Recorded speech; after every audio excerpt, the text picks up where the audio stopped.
10 नवंबर 2024। Shabbir Ahmad continuously अपनी बेटी ज़ारा को कॉल्स करते हैं, लेकिन बहुत ज़्यादा कॉल्स के बाद भी ज़ारा इनकी कोई कॉल पिक नहीं करती। ना तो वो व्हाट्सएप पे एक्टिव होती है और ना ही वो नंबर पे कोई कॉल पिक करती है।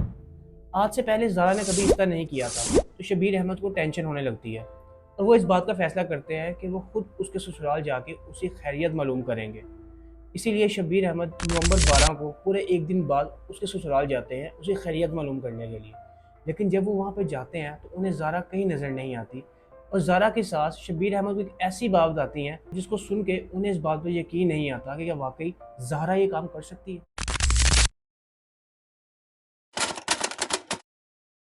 ज़ारा एक 30 साल की लड़की थी जिसका ताल्लुक गुजरांवाला शारा विरकां से था। ज़ारा की 2021 में अपने कज़न कदीर अहमद से शादी हुई थी और वो रुखसत होकर डस्का अपने खाला के घर गई। उसकी खाला का नाम सुगरा बीबी था और उनकी 6 बेटियां और इकलौता बेटा था। अपने इकलौते बेटे के लिए उन्होंने ख़ानदान की सबसे खूबसूरत लड़की ज़ारा का चुनाव किया था। कदीर भी इस शादी से बहुत खुश था और ज़ारा भी इस शादी से बहुत खुश थी। लेकिन कोई भी नहीं जानता था कि जिस घर में रुखसत होकर ज़ारा जा रही है, यही घर उसके लिए सबसे बड़ा इम्तिहान बन जाएगा और उसे हर पल इस घर के अंदर डर के साए में रहना पड़ेगा। कदीर अपनी जॉब की वजह सऊदीया में रहता था, लेकिन उसने शादी के कुछ अरसे बाद ज़ारा को भी अपने पास बुला लिया। अब ज़ारा वहाँ पर टेम्परेरी तौर पर गई थी और वो कुछ अरसे के लिए पाकिस्तान में रहती थी और कुछ अरसे के लिए सऊदीया में रहती थी। और वहीं से ज़ारा की सास का रवैया उसकी तरफ चेंज होने लगा और बात तब ज़्यादा बिगड़ी जब कदीर अपनी सारी कमाई ज़ारा को सेंड करने लगा। तो उसकी सास को लगने लगा कि ज़ारा ने कदीर के ऊपर किसी किस्म का कोई काला जादू कर दिया है जिसकी वजह से वो हमें इग्नोर कर रहा है। उसके बाद उन्होंने ज़ारा का जीना मुश्किल कर दिया। हर छोटी बात पे वो उसे डांट दिया करती थी और अब तो उसकी सास के साथ साथ उसकी नंदों ने भी उसको ताने मारना स्टार्ट कर दिए और उसका वहाँ पर रहना मुश्किल कर दिया। अक्टूबर 2024 में भी ज़ारा कुछ देर सऊदीया में स्टे के बाद पाकिस्तान वापस आती है और वो कुछ देर के लिए अपने फादर शब्बीर अहमद के घर भी रुकती है। कुछ देर वहाँ स्टे करने के बाद वो इस बात का फैसला करती है कि वो अब अपने ससुराल जाकर रुकेगी। लेकिन उसे नहीं पता था कि उसके ससुराल में उसके खिलाफ क्या प्लानिंग चल रही है और वहाँ पर जाकर कौन सी मुसीबत उसके सामने आने वाली है। खैर, वो अब अपने फादर के घर से अपने ससुराल चली जाती है। जब ज़ारा की सास को पता चलता है कि ज़ारा उनके पास स्टे करने के लिए आ रही है, तो वो इस बात का फैसला कर लेती हैं कि इस बार वो ज़ारा को वापस नहीं जाने देंगी और उसे हमेशा के लिए ख़त्म कर देंगी। वो अपनी प्लानिंग शुरू कर देती है और इस प्लानिंग के अंदर वो अपनी एक बेटी यास्मीन को शामिल करती हैं और उसके साथ साथ वो लाहौर से अपने एक चचाजाद भाई नवीद को बुलाती हैं और उसके साथ भी सारा प्लान शेयर करती हैं और उसे बताती हैं कि किस तरह हम ये प्लान एग्जीक्यूट करेंगे। नवीद को कुछ पैसों का लालच दिया जाता है और साथ ही साथ उसे ये कहा जाता है कि उसका इटली का वीज़ा भी लगवा दिया जाएगा अगर ये प्लान सक्सेसफुली वो उनके साथ मिलकर एग्जीक्यूट करता है। वो भी पैसों और इटली के वीज़े के लालच में उनका साथ देने लग पड़ता है और इस प्लान का हिस्सा बन जाता है। अब वो सब सिर्फ़ और सिर्फ ज़ारा के आने का इंतज़ार करते हैं कि कब वो आए और वो अपने इस प्लान को एग्जीक्यूट करें। नवीद को इन सब कामों के लिए 10,000 रुपये दिए जाते हैं और उसी शाम नवीद और सुगरा बीबी बाज़ार जाते हैं और वहाँ से जाकर एक मीट क्लीवर यानी बुगदा और साथ ही साथ एक छुरी खरीद कर लेकर आते हैं और ये सारा सामान वो अपने घर में लाकर छुपा देते हैं और अब उन्हें सिर्फ ज़ारा के आने का इंतज़ार होता है। अगले दिन ज़ारा आती है तो वो एक परफेक्ट मौका ढूंढते हैं कि कब वो अपने प्लान को एग्जीक्यूट करें और उन्हें वो परफेक्ट मौका तब मिलता है जब ज़ारा रात को अपने कमरे में सोने के लिए जाती है और तब वो अपने प्लान की एग्जीक्यूशन शुरू कर देते हैं जिसकी प्लानिंग वो बहुत देर से कर रहे थे।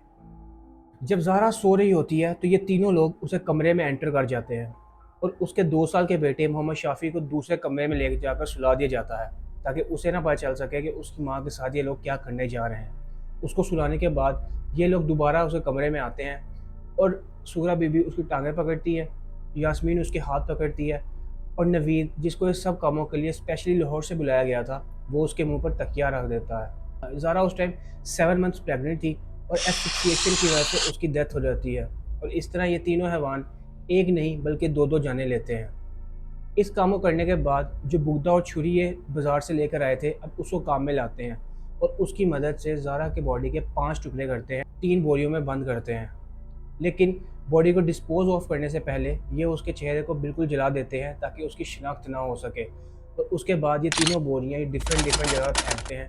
इस वाक़े के बाद कदीर कॉन्टीन्यूसली ज़ारा को कॉल्स और मैसेजेस कर रहा होता है, लेकिन कॉल्स और मैसेजेस का रिप्लाई ना आने पर वो अपने father in law Shabir Ahmed को कॉल करता है और उनसे पूछता है कि क्या ज़ारा उनके साथ है। तो शबीर अहमद उन्हें बताते हैं कि वो मेरे साथ नहीं बल्कि अपने ससुराल जा चुकी है। तो वो कदीर को दिलासा देते हैं और वो कहते हैं कि मैं खुद जाकर ज़ारा की मालूमात हासिल करता हूँ। तो इसी वजह से नवंबर 12 को वो जाते हैं उसके ससुराल और वहाँ जाकर ज़ारा की मालूमात हासिल करने की कोशिश करते हैं और पूछते हैं उसकी सास और नंद से कि आखिर वो कहाँ है। तो उसकी सास और नंदे शबीर अहमद को ये कहती हैं कि वो कुछ वैल्यूएबल सामान और ज्वेलरी लेकर अपने लवर के साथ भाग चुकी है। लेकिन शबीर अहमद को इस बात पर यकीन नहीं आता। उन्हें यकीन होता है कि मेरी बेटी ऐसा काम नहीं कर सकती। तो वो ज़बरदस्ती उस घर में एंटर करते हैं, उस एक कमरे में जाते हैं, उसके बेड वगैरह को इन्वेस्टिगेट करते हैं और आगे पीछे इन्वेस्टिगेशन करने के बाद उन्हें इस बात का शक होने लग पड़ता है कि यहाँ कुछ ना कुछ तो गलत हुआ है। तो इसी वजह से वो दोबारा जाकर उसके सास से पूछते हैं कि आखिर वो कहाँ है, लेकिन उनका फिर जवाब वही होता है।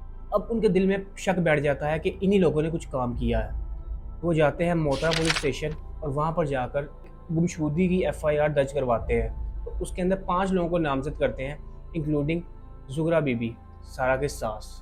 एफआईआर के बाद जब ज़ुगरा बीबी को इन्वेस्टिगेशन के लिए बुलाया जाता है तो वो और उसकी बेटी इन्वेस्टिगेशन के लिए जाती हैं। वहाँ पर जाकर जब पुलिस पूछती है कि आखिर ज़ारा कहाँ पर है तो वो वही बात रिपीट करती हैं कि वो घर से भाग गई है। लेकिन जब पुलिस पूछती है कि वो किस टाइम घर से भागी तो वो एक पर्टिकुलर टाइम बताते हैं, जैसे 7 से 8 बजे के दौरान वो भागी थी। लेकिन जब पुलिस इन्वेस्टिगेशन के दौरान सीसीटीवी कैमरा चेक करते हैं उनके नेबर के घर से तो उन्हें पता चलता है कि ज़ारा घर से निकली ही नहीं और उसके घर के बाहर जाने का कोई सबूत ही नहीं। सीसीटीवी कैमरा की चेकिंग से बाद जब पुलिस को यास्मीन और सुगरा बीबी पर शक हुआ तो इन दोनों को दोबारा हिरासत में ले लिया गया और तफ्तीश शुरू कर दी गई। लेकिन इस बार तफ्तीश के दौरान सुगरा बीबी मान गई कि उसी ने यास्मीन और नवीद के साथ मिलकर ज़ारा का कत्ल किया है। जब पुलिस ने इसके पीछे का मोटिव पूछा तो उसने बताया कि जेलसी की वजह से उसने ये कदम उठाया और ये उसकी सबसे बड़ी गलती थी। उसके अलावा उसने अपना सारा प्लान पुलिस को बता दिया और उसकी एग्जीक्यूशन के बारे में पुलिस को बताया कि किस किस तरह उसने सारी प्लानिंग की और इसको एग्जीक्यूट भी किया। बुगदे और छुरी के बारे में भी उसने पुलिस को बताया कि उसने कहाँ से खरीदा था, किस दुकान से खरीदा था। और पुलिस ने कन्फर्मेशन करने के लिए जब उस दुकान के मालिक से इन दोनों को आइडेंटिफाई करवाया तो उसने भी पहचान लिया कि ये वही 2 लोग थे जो उसके पास आए थे बुगदा और छुरी खरीदने के लिए। इन लोगों के अरेस्ट होने के बाद शबीर अहमद ने पुलिस को बताया कि इन लोगों ने पहले भी ज़ारा पर बहुत ज़्यादा तशद्दुद किया था और उसे एक दफ़ा मारने की भी कोशिश की थी। तो जब पुलिस ने शबीर अहमद से पूछा कि आखिर आपको कैसे पता कि ज़ारा के साथ उसके ससुराल में ये सब कुछ हो रहा था, तो इसके जवाब में शबीर अहमद ने पुलिस को बताया कि मुझे ज़ारा ने खुद बताया था कि उसे एक दफ़ा मारने की कोशिश की गई थी, लेकिन मैंने इस बात को ज़्यादा इंपॉर्टेंस नहीं दी और मुझे लगा जैसे आम घरेलू झगड़े होते हैं वैसे ही ये कोई झगड़ा था और मैंने ज़ारा को समझा बुझाकर वापस भेज दिया। लेकिन मैं सोच भी नहीं सकता था कि मेरी बेटी का इतनी बेदर्दी से कत्ल कर दिया जाएगा। ज़ारा केस हमें इस चीज़ का सबक मिलता है कि अक्सर घरेलू झगड़े जानलेवा साबित हो सकते हैं। अगर किसी लड़की पर फैमिली वायलेंस या डोमेस्टिक वायलेंस हो रहा हो तो उसे फ़ौरन इस चीज़ पर एक्शन लेना चाहिए और जब वो अपने घर वालों को इस चीज़ के बारे में बताए तो उसे घर वालों को भी चाहिए कि वो उसका साथ दे ताकि वो इस तरह के बुरे कॉन्सिक्वेंसेस से बच सके।